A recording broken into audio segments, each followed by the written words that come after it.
Okay, good afternoon.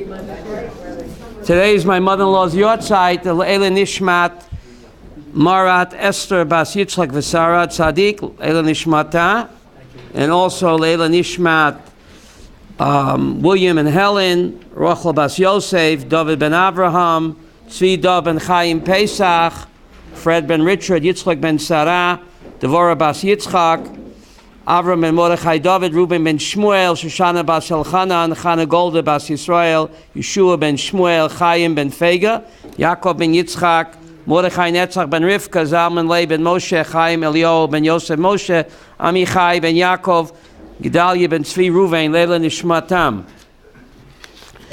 Today we'll be speaking about my mother-in-law's yahrzeit. What's it like in the afterlife? Now, has anybody come back and told what it is? There are many people, Moshe, that have near-death experience, right? I think it's called NDE. So let's see if it jives with what the Kabbalah, the Zohar teaches us. First of all, Olam Haba has a synonym. Olam Haba is also called Gan Eden, right? Now, what's it like in Gan Eden? What's it like in Olam Haba? How does it differ from Olam Hazeh? So many people have come back and told us that had a near-death experience, and it's amazing that what they say is very consistent with what the Zohar and Kabbalah teach us. Now, Gan Eden, Olam Haba. Why is it called Olam Haba? Why is Gan Eden called Olam? So the Rambam in Hilchos Tshuva says, Olam Haba, the world that comes to a person when he dies. Not that the world doesn't exist now. There's parallel worlds. So the world is here now. But it's called Olam Haba because it's the world, says Rambam in Hilchos Tshuva, that comes to a person when he leaves this world. He goes to the Olam Haba, the world that comes to him. It exists parallel to this world, but it comes to a person upon death. It's also called Olam HaNeshamot. It's also called Olam HaEmet. Now the word Emet is spelled Aleph Mem Tov. Aleph Mem Tov. Emet, truth, has the word death in it. Isn't it strange that the word truth, Aleph Mem Tov, the root is Mem Tov, which is death. Why is truth called Emet? Because this physical world is Olam HaSheker. This physical world is only an illusion. To remind us of that, that's why the Zohar says we dream. Why do we dream? Life is but a dream. La la la la la la la. Life is but a dream. The Zohar says to remind us that this world is Olam HaSheker. We dream. When a person dreams, does he know he's dreaming? It seems so real. But then we awake and we realize that what? It's only an illusion. So after death, we also awake to a more real existence. So our experience in this world will be like a dream. When a person moves on to the next world, it will experience like he dreamed this world. So to get a taste of Olam Haba in this world, the Zohar says, what's the taste? Dream. Dream. Dream, dream, dream, dream.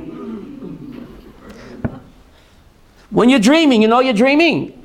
It seems so real and vivid. Then you wake up and you realize what? It's all an illusion. So the Zohar says that's a taste of Olam Haba. That this world is all an illusion. And after death we awake. And therefore the Catholics call a funeral awake. Why do they call it awake?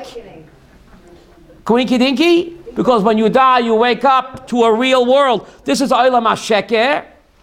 And Emet has the word death in it because only after death do we realize that this world is all an illusion, it's sheker.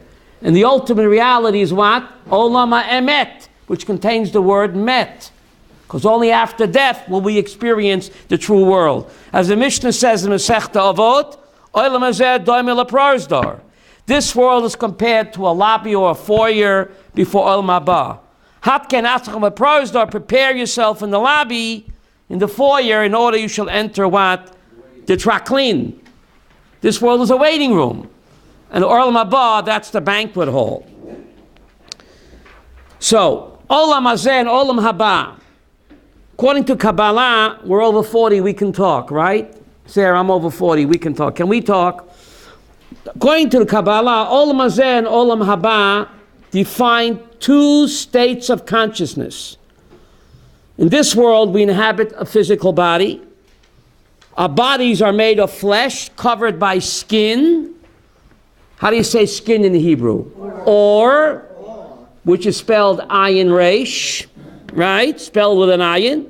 But in the next world, says the Zohar, our bodies are made of light. Also, or, but instead of an ayin, it's an aleph. So in this world, our neshama is concealed under, I've got you under my skin. Or, with an ayin means skin, but in Olam Haba, we shed the body of skin and we take on a body of or. Also or, Beinish, but instead of with an ayin, it's spelled with what? Aleph. Now it's amazing that the numerical value of ayin is 70. Ayin in Gematria is 70. So skin is spelled ayin resh. And the numerical value of an ayin in Hebrew is what? 70. 70. The 70 represents the 7 nations of the world. Diversity in this world, we're all different. 70 different nations. Multiplicity. Olam Hazeh. But the numerical value of an aleph is what? 1. So when we die after 120, let's not be in a rush to get there, but after 120, we change our body of or with an ayin. Ayin is gematria what? 70, multiplicity, and we change it in for a body made of or also, but not with an aleph, but not with an ayin, but what? Aleph. Spelling light, but aleph is gematria what? 1. The symbol, what? Also 1,000, right? No, aleph is 1. The symbol of unification, right? Right? So even as we inhabit the skin bodies of this world, or with an ayin, right? But after 120, we aspire to inhabit the bodies of the next world. Also or, but instead of with an ayin, with what? With an aleph. It's pronounced or, but with an aleph it means what? Light. Let's not be in a hurry to get there, but after 120, right? So aleph is 1. We merge with the ultimate oneness when we die, the light of God. And therefore, we hold up our fingernails to light by Motzei Shabbat, by the Havdalah candles. Why is that? See what we used to look like. Shabbat is me'en Olam Haba, like Sarah said. Shabbat is a taste of Olam Haba, right? So by Motzei Shabbat, we symbolically try to hold on to incorporate the body of light, the or with an aleph, into the body of ayin, the or with an ayin, which means what?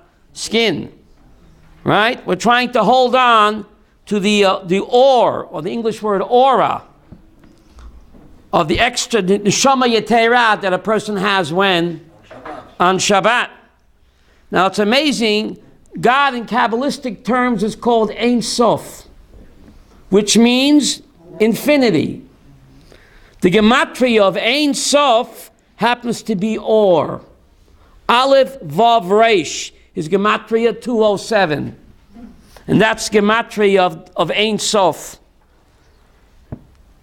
So, Kodesh Baruch Hu is called the Ein Sof, the infinity. So when we shed the body of or with an ayin, down here we're preparing ourselves in order to what? Merge with the or of the Ein Sof. Ein Sof and or have the same gematria 207.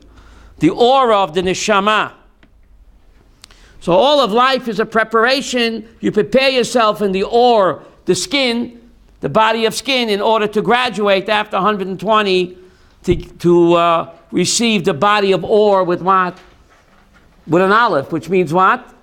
The aura of HaKadosh Baruch Hu, God's light, and therefore Ein Sof, the Kabbalistic term for God, has the same gematria as Aleph Vav Resh, or which is what? 207. So let's take a look at our sheets now. The Rambam Hilchas Tshuva. It's a sheet with two sides. One side, it says Hilchas Tshuva on top. Halacha Bet. See Halacha Bet? There's an asterisk next to it. Hilchas Tshuva, Halacha Bet. This is from the Rambam in Hilchas Tshuva. Now, before we get to the Rambam in Hilchas Tshuva, Halacha Bet, where it says Oil Mabah Ein Bo Guf V'Gviyah, the Zohar says the main difference between life and death is like taking off a coat. When a tzaddik dies, it's like he takes off his coat. What's his coat, Abraham? His guf. The bodysuit. When I walk into a room, I take off my coat. I emerge. My coat is gone, but I'm there. Don't confuse me with my coat. You hear? When a person dies, he takes off his coat. His coat is gone. When a person dies, his coat is gone. What's his coat? His coat? The bodysuit. That's buried. But I, the occupant of the body, who tells the body to move? To move? The neshama. What's the problem? The neshama. Right? To move on. So, when a person dies, says the Zohar, it's like he takes off his coat. My coat is gone and buried, but I, the occupant who lives inside the body, moving on up.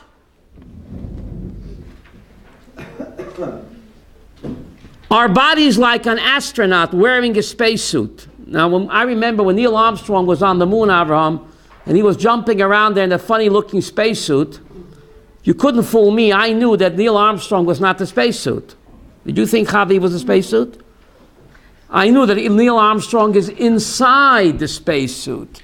So we're all wearing spacesuits, Yochanan. What's a spacesuit called? My body. So just like astronauts on the moon need a spacesuit to maneuver and accomplish their mission, my godly soul also needs a spacesuit. We're all astronauts. In this world, we need a body. The body, like the spacesuit, doesn't define me, David. Just like Neil Armstrong was not defined by his spacesuit, one small step for man, one giant leap for mankind, right? Is the astronaut defined by his spacesuit, Beryl? You can open up the window a little bit if you're a little warm, Tzat. I don't want to fall asleep. Thank you very much. So just like the spacesuit does not define the astronaut, my body doesn't define me. My body is only something that I wear, like the astronaut on the moon. When one dies, the bodysuit is put into the earth. But then the neshama takes off. It sheds its body of ore with an ayin, which means skin, and takes on a body of ore with an aleph, which means what? Light. Aura, light. English word aura. Therefore, in Hebrew, a dead person is called a niftar. Even today. What does the word niftar mean, Avram? Please release me, let me go. The word niftar, why is a dead person called a niftar? Because the neshama is released. It's no longer in the body with an or, with an ayin. Now it's the body with or, with an aleph. It has the aura of God's loving light. It's just amazing that the Maharal Prague, writing in the year 1560, you hear this about Abraham, wondered why the Jew is so loathed, feared, and hated. Now he's writing in 1560. The Jew at the same time is despised, hated, and he's also feared. Why? Now the Nazis not just hated the Jews, but they feared the Jew. You read Mein Kampf. The Jewish people defenseless, stateless, no army. How come the Nazis feared the helpless Jews? Why? Makes no sense. The Jew is hated, feared at the same time by people that never even saw a Jew. It's totally, David, irrational. What's it all about? Says the Maharal Prague. Are you sitting down for this? Writing in the year 1560. You ever see the movie It Came from Outer Space, Sarah? There's a movie in the 1950s called It Came from Outer Space. You never saw that movie? It came from outer space. Says the Maharal, you know why the Jew is so hated and feared at the same time? It's so irrational. Because the non-Jew senses that a Jewish person is an alien implant. The invasion of the body snatchers. The Maharal Prague, writing in the year 1560. I'm putting it in my language, of course, Abraham. The non-Jew senses that the Jew is an alien implant. The Jew is a godly soul who belongs in Olam Haba. What's he doing here masquerading in a human body? The guy senses that we're an alien implant, we don't belong here. It came from outer space, and that explains the hatred, at the same time what? The irrational fear of the helpless Jew. Because we are a Tselem Elohim. We are a godly soul. We belong in a body of Or with an Aleph. God's loving light. We're sent down here in a mission possible, and we assume a body of Or, Avram, with an Ayin, which means what? I've got you under my skin.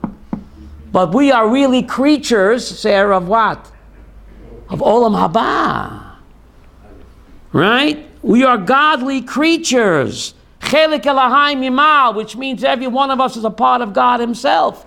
We're sent down here in a spacesuit called a body to accomplish a mission. But the non-Jew senses that we are what?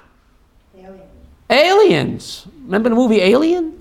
Wow. Aren't they too? Aren't they a godly soul? They're also godly soul, but they don't have the chelik Elohai mimal that we have. We have they come from a different, they have a image of God, but they don't have the chelik Elohai mimal, which literally means an actual piece of God himself. Wow. Every human being has a tzelem Elohim, an image, but on top of the image, the Jewish person has a chelik Elohai mimal, an extra dose, a double dose of God's aura. So, the Zohar says that when a person dies, he actually wakes up. And therefore, we said before, Gentiles have a wake. Isn't that bizarre, Avraham? Gentiles have a wake. Why is a funeral called a wake? Does that make any sense? Because the Zohar says when a person dies, he awakens like from a dream. And therefore we have dreams to remind us that all of life is but a dream, and the real life begins what? When we shed the body of Or with an ayin and assume the body of Or with what? With an aleph. So dreams remind us that there's an afterlife. Just like when you're dreaming, you think it's real. Do you realize you're dreaming? No? It seems so vivid and real. And you wake up, and you realize it's all an illusion. So after we die, we'll wake up and realize that this is Olam HaSheker. Real life begins after a person dies. And therefore, this week's Parsha is called Chaya Sarah. The Parsha speaks about her death. So why is the Parsha called Chaya Sarah? Chanoch, it should be called Mitat Sarah. She dies in the Parsha. So why is it called what? Can you leave it a little bit open? So why is it called the life of Sarah? Because when a tzaddik dies, she begins to live. The death of the body is the birth of the soul. Wow. I'm a soul man. So therefore the Parsha where Sarah dies is called what? Chaya Sarah, the life of Sarah, even though she dies in the Parsha. And therefore in the Haftorah, King David is dying. in the Haftorah we read yesterday. And Bathsheba says, may my king live la'olam va'ed. What is she mocking him? He's on his deathbed, and Bathsheba says, Yichi Adoni HaMelech la'olam. Bathsheba says to David, he's on his last leg, may my master king live forever. She's not mocking him, because when he dies in the physical world, he lives forever in Olam Haba. The same idea of Chaya Sarah, Moshe, the death of the body is the eternal life of the soul. Therefore, Chazal picked this Haftorah of David HaMelech for Parshas Chaya Sarah. So let's take a look at the Rambam here in Hilchas Tshuva. He describes actually what afterlife is all about. See Halacha Bet, there's an asterisk there. Hilchas Tshuva, page 32. You see that? Page 32. Halacha Bet. Olam haba ein bo guf v'gviyah. The afterlife, there's no physical body out there. El nafshois tzadikim, you have it? Page 32. Halacha Bet. The souls of the righteous bilvad below guf kamlachi ashares. When a tzaddik dies, he becomes what? An angel. And since there is no physicality in the afterlife, there's no food or drink in the afterlife. And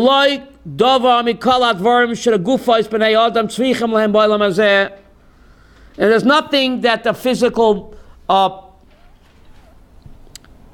desires that a person has. There's no yeshiva v'amida v'shena. There's no sitting or standing. There's no death.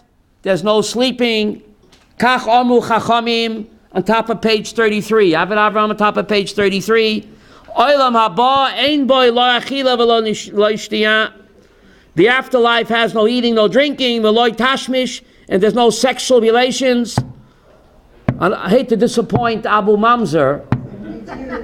Says, see on top of page 33, below Tashmish, there's no sexual relations. You know the story. Arafat died and went to heaven. Surely you hear this? So they put him in a room with an old hag. So he complains to God. He says, God, where's my 72 virgins? So God says, you're hard of hearing, Arafat. I never said 72 virgins. I said a 72-year-old virgin. Hate to disappoint Abu Mamzer, but velo tashmish. So what do they do over there? Ella, Rabbi Avraham, tzadikim yoshvim, page 33, Avram, you have that? Tzadikim yoshvim, the second line from the top. Vatrasayim b'rshayim, v'nenim ziv ashchina. Tzadikim sit with crowns on their heads, and they enjoy the aura, David, aura of the Shekhinah, which is the greatest pleasure that the soul can have. Reunited, and it feels so good. Beryl, you have that? There is no physical body. There's no eating or drinking. So what are you saying tzaddikim are sitting? We just said that there's no sitting there. There's no body. They're a chida, amru. It's only chida. What does chida mean? A metaphor. Amru kolomar. Kolomar, in other words, ha-tzadikim mitzuyin sham, below yomo, below yegia. Tzadikim are found there. It's like the fifth dimension. It's the state of being where the righteous are found there without any worry, without any trouble. They're just grooving with the boss. V'chein amru atasem shayim. What do you mean they're sitting with crowns on their heads? We just said, Yehuda, that there's no physical body there.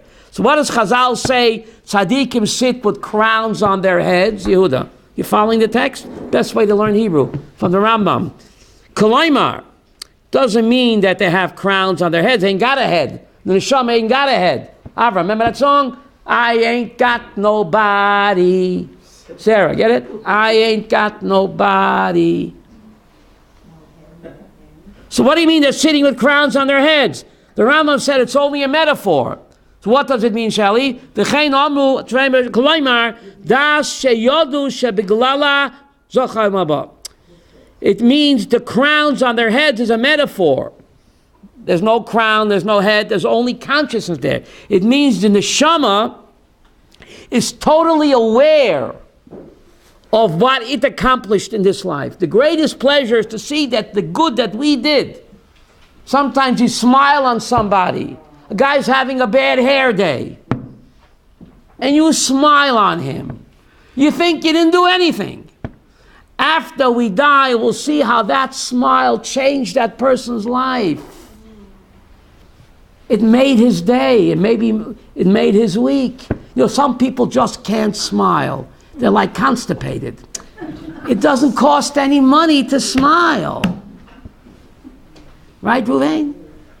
So the crown on our heads is the knowledge that we will have a video seeing all the people that we affected, that we helped, and how we bettered their lives. That's the greatest pleasure. That's the crown. Hi atara. See the first word on the line, Avram? Hi atara. That is the crown. The knowledge of the good that we accomplished, the chesed that we did. Kinyan Oma Shlomo HaMelech ba'atara shitolaimo. It's a pasuk in the Shir Hashirim, the crown which his mother crowned him. V'rei oimer v'simchat olam al rosham. There's a pasuk in Isaiah, the joy of the world is on their heads. Meaning in the afterlife, the joy, knowing what we accomplished, the good that we did, that's going to be in our heads. Again, there is no physical head in Olam Haba. It means what? The knowledge. Ve'eina simcha guf, kidei sheniach al rosh. Joy is not something you can put on your head. Kachatara, so also the crown, shamu chachamim kan, hi adeya. What is the crown? Chanoch, what is the crown in the afterlife? It's the knowledge. The knowledge of the chesed that we did this world. How we help people. We don't even see in this world what we do. The mark that we made in life. What do you mean we have hana from God's aura? What does that mean, David? You see you have a paper? You can look at it with somebody. What do you mean the tzaddikim have hana miziv ashchina? What does that mean? Sheyodim, see the question mark, Sarah? Sheyodim umasigim me'amitas HaKadosh Baruch Hu. They grasp the essential truth of God. Ma she'enam yodim, which we can't know when we're trapped in our bodysuit. Therefore, a dead person is called a niftar. He's released, and he becomes reunited with his source. Who's the source? The ore of God. You trade in your iron, the ore, the skin, for also ore, but this time with an aleph, which means light, which means you're reunited with the aleph. Aleph is gematria? One. Isn't that incredible? Awesome, right? So therefore the Jew is the eternal optimist, right? After 120, we shed the bodysuit, the body of ore with an iron, and we assume the body of ore, which means light, when reunited with the light of HaKadosh Baruch Hu, which is the greatest pleasure for eternity. Now, if you turn over the paper on side number two, why is Tchiyat HaMesim an ikra of Yahadut? We just said that Olam Haba is the ideal state, Reb Moshe. So why Ani Mamin? What's the last of the Ani Mamins? Meitim Yechaye'el Barov Chazdo Baruch Hadayat Shem Tehilaso. Shoshana, don't worry, I will not give up my day job. Avram. Meitim Yechaye'el Barov Chazdo. The Ikra of Yahadut, the 13th Ani Mamin, is to believe that God will resurrect the dead spacesuit. The dead, worn-out spacesuit will be resurrected and the godly soul will come back. Why is that necessary? We just said that what? Reunited and it feels so good. So why is there Ikav Yahadut Chanoch that the dead, worn out, decayed spacesuit, God will resurrect it and put the godly soul back in? Why is it necessary? And why does it have to be an Ani Mamin? If you don't believe in that, you're nowhere. Yeah, David, the question on the table. I think it's a good question. So actually, this question was asked by Mark Antony or Marcus Aurelius. It's in English. You can take a look. Side number 2. You see that? Antonino said to Rabbi. You see that on the left side or you don't? Side number 2. Anybody need a paper? Everyone have one? Side number 2. Antonino said to Rabbi. You see that? Seemingly, a person's body and soul are each able to excuse themselves from judgment. Why is that? Ketzad. See that? It looks like after we die, we can beat the rap. Yeah, Mark Antony asked Rabbi, Gufam neshama chatat. The body says, it is what? The soul that sinned. Right? The body said the soul that sinned. From the day that the soul left the body said, I'm lying in the grave, unable to sin, like a silent rock in the grave. So God will confront the body. Why did you sin? What's the body going to say? I could sin? I'm 6 feet under. I can't even move. How could I sin? So God will go to the neshama. See, neshama merit gufchata. Top of the right column. And the soul says, it is the body that sinned. From the day that I left the body, I've been flying in the air like a bird, unable to sin. Can a soul sin? I ain't got no body. You need a body to sin. A soul is totally what? A spiritual being consciousness. It is. So it looks like after we die, we can beat the rap. God will confront the body. Why did you sin? God will say, the body will say, how could I sin? Can't even move. And God will confront the soul. The soul say, it's not me. I ain't got a body. How could I sin? So what did Rabbi answer? You had that? Rabbi answered, Omalei, Rabbi said to him, I'll give you a parable. You see that? L'ma davadome, l'melech basav adam, shehoyaloi pardes na. A king who had a beautiful orchard, voyaboy, and he had in it bakurois nois. See that 91b1 on the left side there? And he had beautiful early figs.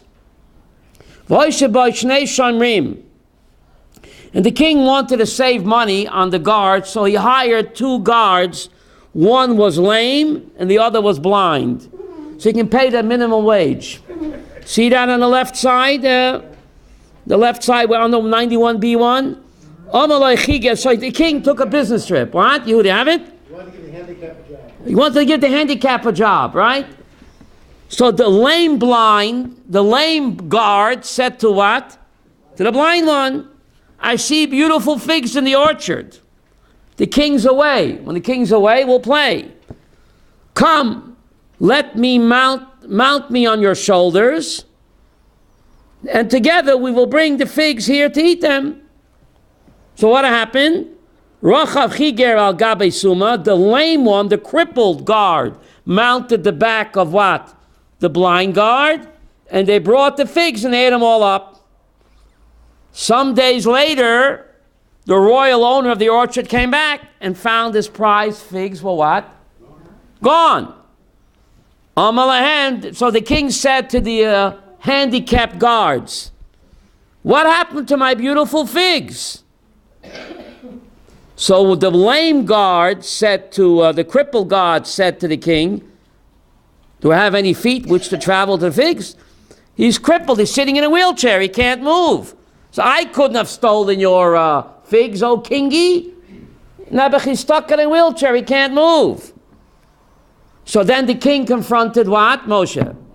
The blind one. The blind leading the blind. And the blind one said to the king, do I have any eyes which to see the figs? I certainly couldn't have taken them because he's never blind as a bat. It is Rabbi Abraham. So what did the king do? You can't fool Mother Nature. David, what did the king do? No? He mounted the crippled guard on the back of what? The blind guard. And he judged them as a unit. Ooh. Look at note number 2. You see that? Elisheva, note number 2. Finding them guilty of the crime in which they were jointly capable. So that's the mashal. What's the nimshal? How do you say nimshal in the Hebrew? Ira. Afa Kodesh Baruch Hu.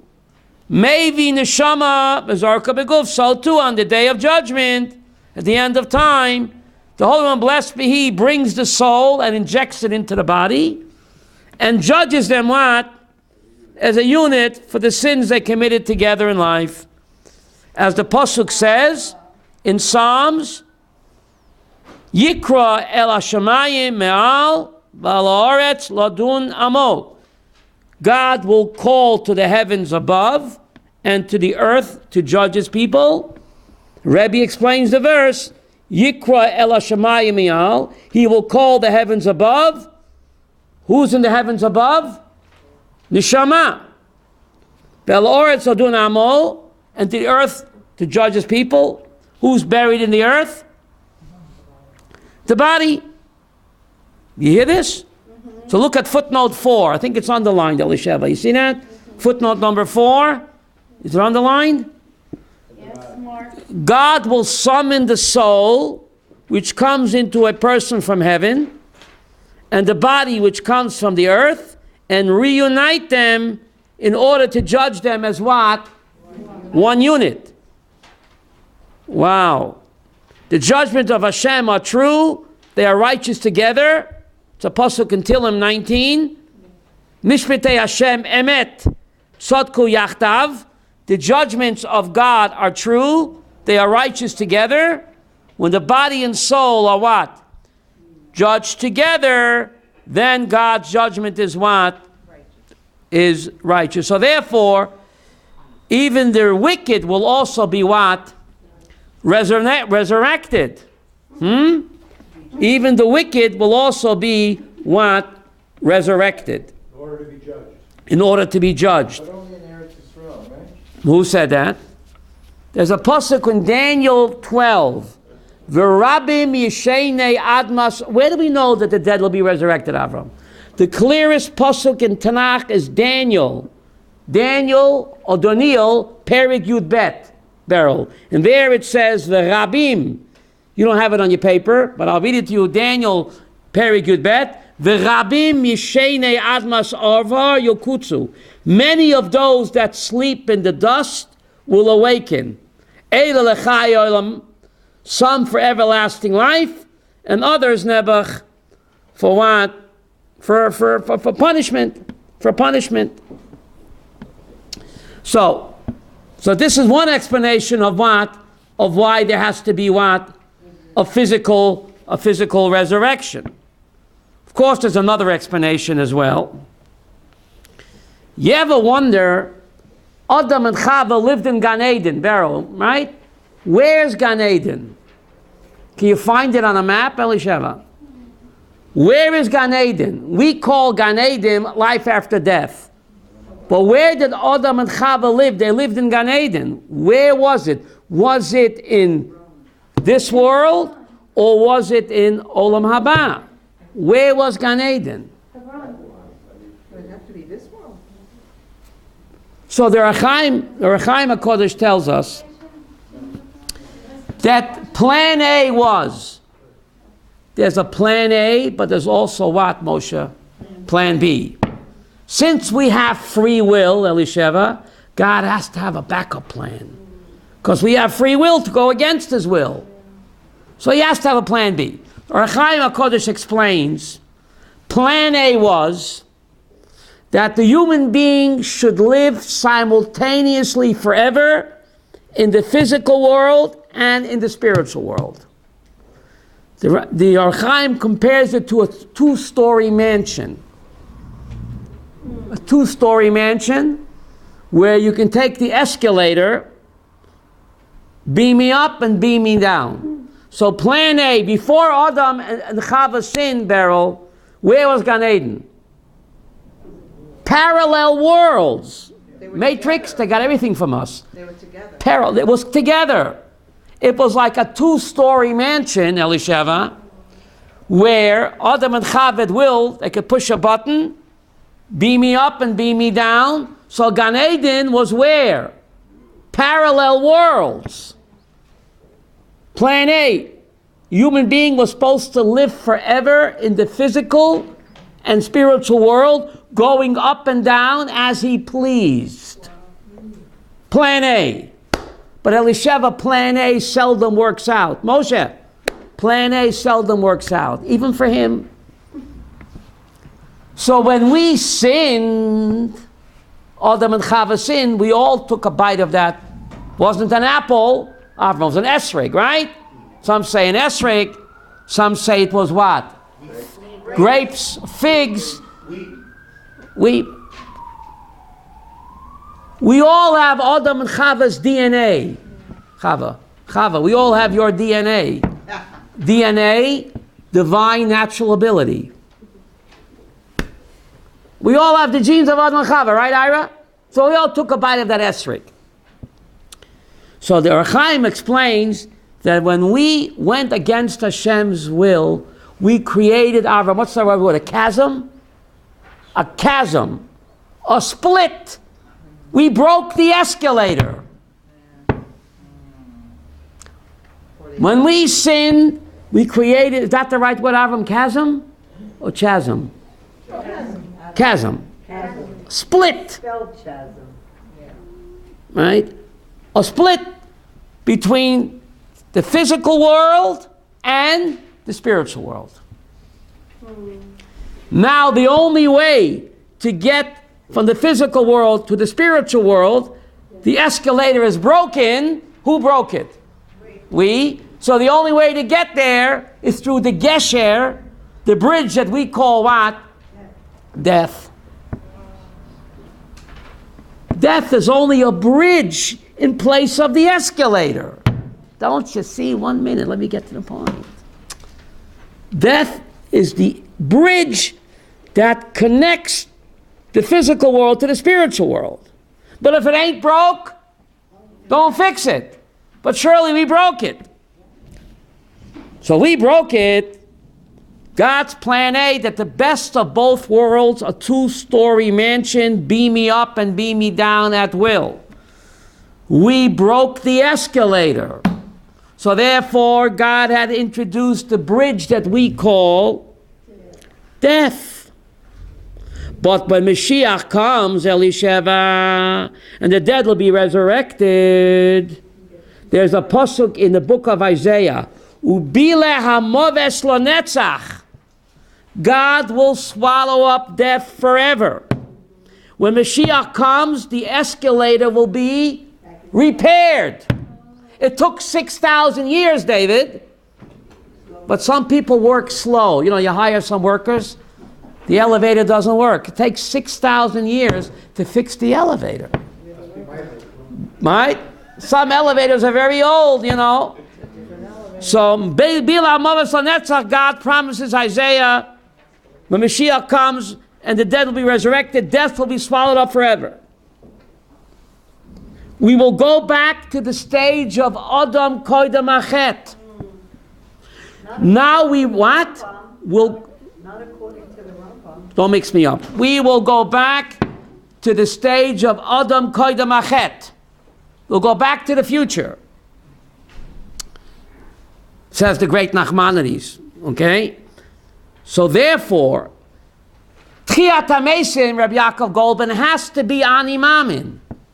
Because that was plan A. Nechama, that was plan A. Plan A was Tchiyat HaMesim forever. Where the body and the soul, what? Together. Are united for eternity. Moving at will. Beam me up and beam me down. We broke the escalator. We broke it, not him. So God says, what do you want from me? Now we got to go to plan B. Plan B is the bridge that we call death to get from this world to the next. But after the Mashiach comes, we will have made the tikkun. It took 6,000 years, but better late than what? Never. Bila hamaves lanetzach, Yishayahu. We'll go back to Adam Koydem Achet. So therefore, Tchiat HaMesim, Avram Berkowitz says, are Ani Mamin, Ikrav Yahadut, because that was God's plan A, where the body and soul will live forever in both worlds simultaneously. Therefore, what? Tchiat HaMetim, revival of the dead, is an Ikrav Yahadut, because that was God's plan A. He had to go to plan B because we broke the escalator. But when Mashiach comes, the damage will be repaired. And therefore, there has to be Tchiat HaMesim, where the body and the soul have to be united, because that was God's original plan. But we said that the neshama grooving with the big boss is the greatest pleasure. Who needs the spacesuit? And why was that God's plan A? Isn't it better to reunite it, and it feels so good? Better. But we won't be able to do anything. The Vilna Gaon on his deathbed cried like a baby. The Vilna Gaon. Talmud said, Rabbi, why are you crying? You're going to be reunited with the aura. Why are you crying? He says, yes, but up there, I can't smile on anybody. I can't do chesed. I can't put on tefillin. Someone's having a bad hair day and I can't fix it. That's why I'm crying. On the Shemayim, you can't put on tefillin. You can't smile and do chesed for anybody. Because we're all merged with the or. There's no more individual growth. I can't do any mitzvot, says the Vilna Gaon. Therefore, I'm crying on his deathbed. Chesed, mitzvot can only be done when I'm wearing my bodysuit. To do a chesed for somebody, that's only, Yael, when I'm in my spacesuit. So even though I'm reunited with a Kodesh Baruch Hu, it's the greatest pleasure, but I can't do chesed for anybody. That's why the Vilna Gaon was crying. So therefore, we need a bodysuit. What? He's potter from doing mitzvahs, also means he's released from doing mitzvot. So therefore, Tchiat HaMesim Ikav Yahadut, because we need the body and the soul together in order to what?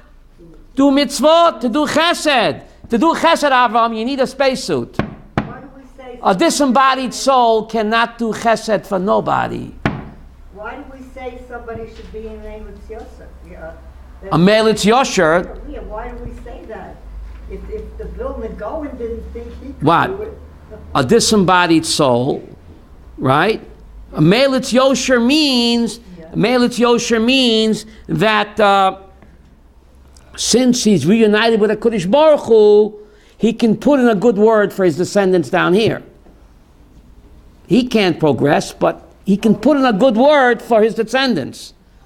But he no longer has to do mitzvot, to do chesed, you need what? A spacesuit. I mean a bodysuit. So therefore, Tchiat HaMesim is an Ikrav Yahadut, where the body and soul will be reunited forever, and again, the escalator will be fixed, Sarah. Will beam me up and beam me down, right? You didn't do any mitzvahs today, so I got to get beamed down. You did your mitzvahs today, Yehuda? Beam me back up. Groove with the boss. Parallel worlds, where we will be what? Lined up again. You won't need the gesher that we call what? Death. That'll become superfluous.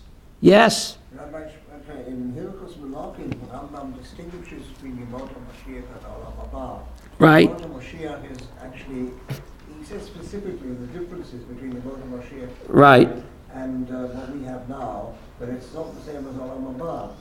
I never said it. Olam haba means life after death. Yes. Mashiach will come in this world, but after the Mashiach comes, after there'll be Tchiyat HaMeitim. After Mashiach comes, so then the Olam haba, the Olam hazeh will what? Merge. What?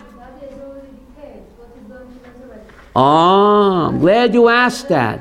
I'm glad you asked that question. The body is all decayed. It's rotted. But there's a loose bone.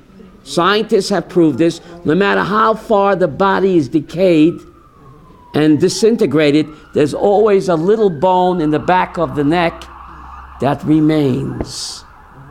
That little bone that Chazal call luz contains the entire DNA of every human being.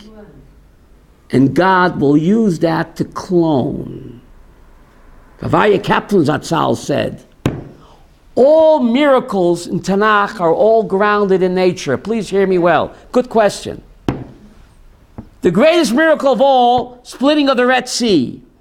Look in Pashas B'Shalach, God had Hurricane Gloria blowing all night. Yeah. And the hurricane divided the world. Why did God need that? He could have snapped his fingers and the sea would have been divided. Why did God have Hurricane Gloria, read the text, blowing all night? A hurricane blowing all night can what? Divide waters. So the Barbanel explains that all miracles are grounded in Teva. What does Teva mean? Nature. Every miracle in Tanakh is grounded in nature. Why? Because to God, there's no difference. To God, there's no difference. Whether we call it nature or supernatural, to him it's the same. So therefore, all miracles are grounded, what, Abraham? In nature. The Rambam says that there, Barbanel. Taking that, the great Avaya Kaplan Zatzal said, Tchiyat HaMeitim has to be grounded in nature, because all miracles are what? So Avaya Kaplan says that God will take that little loose bone that doesn't decay, David, contains the entire DNA of every human being that ever lived, and he will clone a new body. If scientists can clone bodies, God can also do it. And therefore, Kaplan said, why does the miracle of cloning now? Why not 100 years ago? Because Rabbi Kaplan Zatzal, 100 years ago, the world didn't need cloning because Mashiach wasn't coming. But since Mashiach is coming very soon, God had to allow scientists to discover the wonder of cloning now, because God will utilize that procedure of human cloning to bring back the dead body. Isn't that amazing? Why cloning is now, not 100 years ago. God is putting the pieces, preparing the world for what?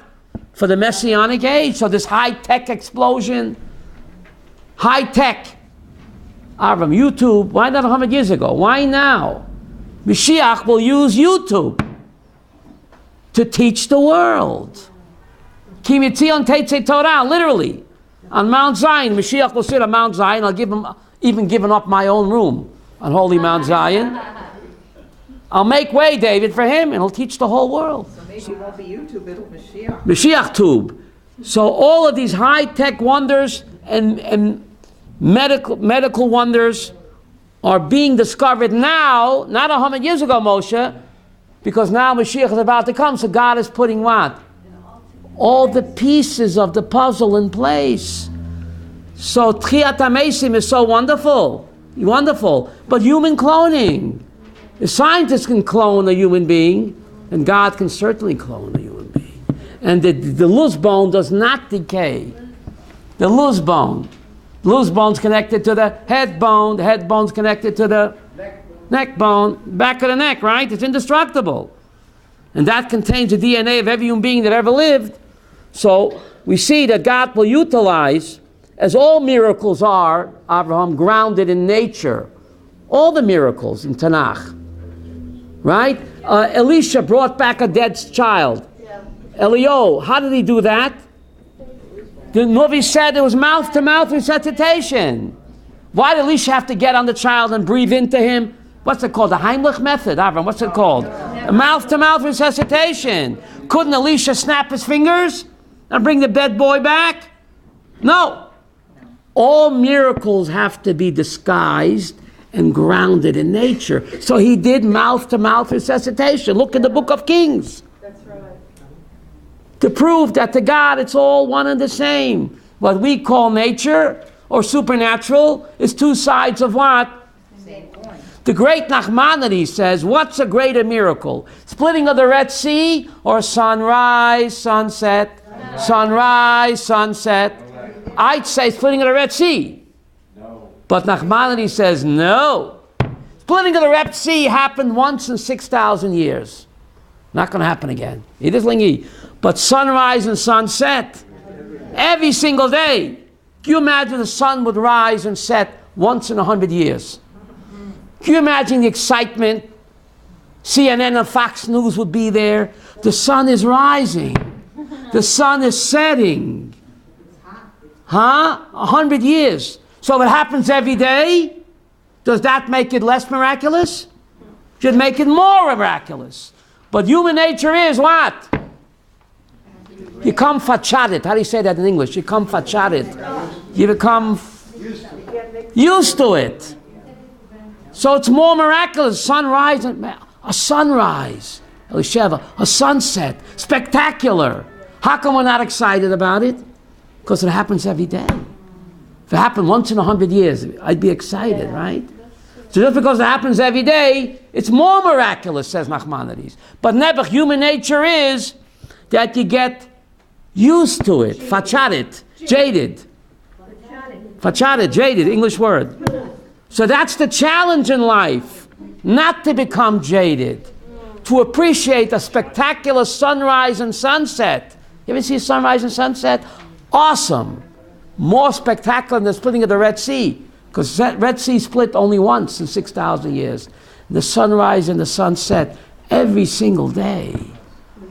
I'm so excited. You have to psych yourself up because human nature is to become what? Used, jaded. That's human nature. That's the challenge. That's the test. Bainish. To be excited. Day by day. To appreciate. Every day should be unwrapped as a precious gift. Usvarta lechem. It says by the Svirah, you shall count every day. Svartem. Count. The same root of the word sapir. You know that? Count each day. Today is the first day, the rest of your life. So why is counting called svartem? What's the root? Sapir. Sapir means a precious sapphire. Each day of your life, David, should be unwrapped and cherished as it would be what? A sapphire. Remember sapphire? What's her name? Kingfish. Sapphire. I'm dating myself, Ira. Every day should be cherished like a sapphire. That's the challenge of life. Not to take God's precious gifts for granted. That's the challenge. Nachon? Any questions, comments? Thank you very much.